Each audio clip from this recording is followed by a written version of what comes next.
এখন রাজনীতিবিদরা বললেন যে বিকেলে ঢাকা ক্যান্টনমেন্টের সেনা সদরে সাংবাদিকদের ব্রিফ করেন সেনাবাহিনী প্রধান জেনারেল ওয়াকারুজ্জামান। তিনি জানান, অন্তর্বর্তীকালীন সরকারের শপথ অনুষ্ঠিত হবে বৃহস্পতিবার রাত 8টায়। শপথ গ্রহণের জন্য যথাসাধ্য চেষ্টা করছি।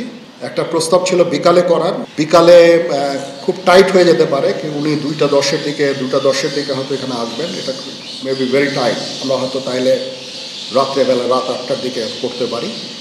হয়তো 400 জন লোকের উপস্থিতি এখানে থাকবে। এই পরিসরে আমরা শপথ গ্রহণের অনুষ্ঠান ইনশাল্লাহ করব। অন্তর্বর্তীকালীন সরকারের আকার 15 সদস্যের হতে পারে বলেও ধারণা দেন তিনি।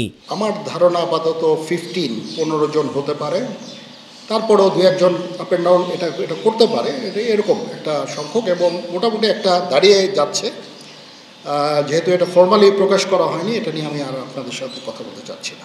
পরিস্থিতি স্বাভাবিক হয়ে আসছে জানিয়ে লুটপাট ধ্বংসাত্মক কাজে জড়িতদের আইনের আওতায় আনা হবে বলেও জানান সেনাপ্রধান। পরিস্থিতি এখন অনেক উন্নতি হচ্ছে, আস্তে আস্তে ধীরে ধীরে আমার ধারণা যে 3-4 দিনের মধ্যে পরিস্থিতি স্বাভাবিক পর্যায়ে চলে আসবে। তবে যারা এই সমস্ত অপরাধ করেছে তাদেরকে আমরা ছাড় দিব না, অবশ্যই তাদের বিরুদ্ধে আইন ব্যবস্থা গ্রহণ করা হবে। ডক্টর মোহাম্মদ ইউনুসকে সশস্ত্র বাহিনীর পক্ষ থেকে সব ধরনের সহায়তার আশ্বাস দেন সেনাবাহিনী প্রধান জেনারেল ওয়াকারুজ্জামান।